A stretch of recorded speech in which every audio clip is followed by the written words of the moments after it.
जय हिंद दोस्तों, आज हम यहाँ पर एटम और एलिमेंट्स के बारे में जानेंगे। एटम को हिंदी में परमाणु कहते हैं और एलिमेंट को तत्व कहते हैं। अब एटम और एलिमेंट दोनों अलग अलग चीज़ें हैं और कई बार लोग जो हैं इसको एक ही समझ लेते हैं, लेकिन यह एक दूसरे से गहराई से जुड़े हुए हैं। और आसान शब्दों में कहें तो तत्व एक परिवार है, परिवार या प्रजाति का नाम है, और परमाणु उस परिवार का सदस्य या इकाई है। जैसे कि पेड़ और पेड़ की शाखाएं कह सकते हैं। ठीक है, यानी पेड़ हो गया हमारा क्या, एलिमेंट, और उसके शाखाएं हो गई एटम, ऐसे भी कह सकते हैं। इन दोनों के बीच का मुख्य अंतर निम्नलिखित है। एटम, परमाणु की यदि बात करें तो यह किसी पदार्थ की सबसे छोटी मूलभूत इकाई है, यानी फंडामेंटल यूनिट है मैटर का, और यह अकेला कण होता है। और यह परमाणु के अंदर इलेक्ट्रॉन, प्रोटॉन और न्यूट्रॉन भी होते हैं। ठीक है, एलिमेंट्स की अगर बात करें तो यह शुद्ध पदार्थ होता है, प्योर सब्सटेंस होता है, और ये केवल एक ही प्रकार के परमाणु से मिलकर बने होते हैं। और हम लोग एटम में देखें कि सब एटॉमिक पार्टिकल्स भी है, इलेक्ट्रॉन, प्रोटॉन और न्यूट्रॉन। ठीक है, और ये एक ही प्रकार के परमाणु से मिलकर बना रहता है, और इसे किसी भी रासायनिक तरीके से तोड़कर नया अलग पदार्थ नहीं बनाया जा सकता है। आवर्त सारणी यानी पीरियोडिक टेबल में जितने भी नाम है वे सभी तत्व हैं, जैसे कि सोना हो गया, ऑक्सीजन हो गया, हाइड्रोजन हो गया। उदाहरण से समझे तो सोना जो है यानी गोल्ड है, एक बड़ा टुकड़ा एक एलिमेंट है। ठीक है, लेकिन जब आप सोने के टुकड़े को के सूक्ष्मदर्शी से देखेंगे तो वो छोटे छोटे सोने के कणों से मिलकर बना है, और वही कण जो है हमारा एटम्स कहलाते हैं।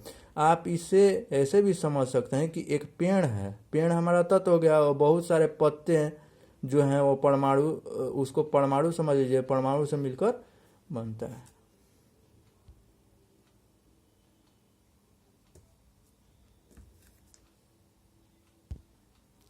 एक्स्ट्रा कॉन्सेप्ट की बात करें इसमें तो वाटर जो है हमारा दो एलिमेंट से मिलकर बना रहता है, और वाटर में हमारा दो एलिमेंट्स है। ठीक है, एक हाइड्रोजन है और एक ऑक्सीजन है। लेकिन इसमें एटम्स की यदि बात करें तो एटम्स जो है हाइड्रोजन के कितने हैं, दो, और ऑक्सीजन के एटम्स हैं एक, तो मिल के तीन हुआ, एटम्स तीन हुआ। लेकिन एलिमेंट्स की अगर बात करेंगे तो एलिमेंट जो हमारा प्योर सब्सटेंस होता है, जो केवल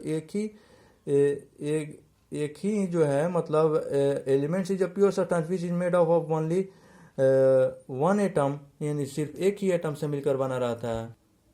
अब देखिए, एलिमेंट्स में water is made of two different elements, hydrogen और oxygen. Elements is a pure substance consisting of only one type of atom. ठीक है, और कंपोजिशन में कंपोज्ड ऑफ आइडेंटिकल एटम्स की बात करेंगे। ठीक है, तो आइडेंटिकल एटम्स होगा। और देखिए यहाँ पर एटम्स में there are total of 3 atoms in water molecule, 2 atom hydrogen का और 1 एटम ऑक्सीजन के, ऑलरेडी बता दिए हम। हर कंपाउंड मॉलिक्यूल है, लेकिन हर मॉलिक्यूल जो है वो कंपाउंड नहीं होगा, याद रखिएगा इस बात को। हर कंपाउंड जो है वो मॉलिक्यूल हो जाएगा, लेकिन हर मॉलिक्यूल जो वो कंपाउंड नहीं होगा। In a chemical structure of water, these two elements are connected to each other by covalent bond. Covalent bond से जुड़े रहते हैं। अब एटम में जो है अगर बात करेंगे definition, the basic unit of a chemical elements consisting of a nucleus, proton and neutrons and electrons. ठीक है, ये एटम का डेफिनेशन हो गया। कॉम्पोजिशन जो है कॉम्पोज्ड ऑफ अ न्यूक्लियस एंड, यानी बना होता है किससे, तो compose of a nucleus and electrons. अब हाइड्रोजन का अगर हमको इलेक्ट्रॉन डॉट स्ट्रक्चर बनाना होगा, ल्यूइस इलेक्ट्रॉन डॉट स्ट्रक्चर, और फिर स्ट्रक्चर फॉर्मूला, तो इसमें जो हम ल्यूइस इलेक्ट्रॉन डॉट स्ट्रक्चर के लिए हमको इसको वैलेंस इलेक्ट्रॉन लेना पड़ेगा इलेक्ट्रॉनिक कॉन्फ़िगरेशन करके। तो वैलेंस इलेक्ट्रॉन जो है एक हो गया, और हाइड्रोजन का और ऑक्सीजन का 6 हो गया। हालांकि ये वैलेंस इलेक्ट्रॉन्स का इलेक्ट्रॉन डॉट स्ट्रक्चर और स्ट्रक्चर फॉर्मूला हम इससे पहले वाले वीडियो में पढ़ा दिए, आप लोग देख लीजिएगा।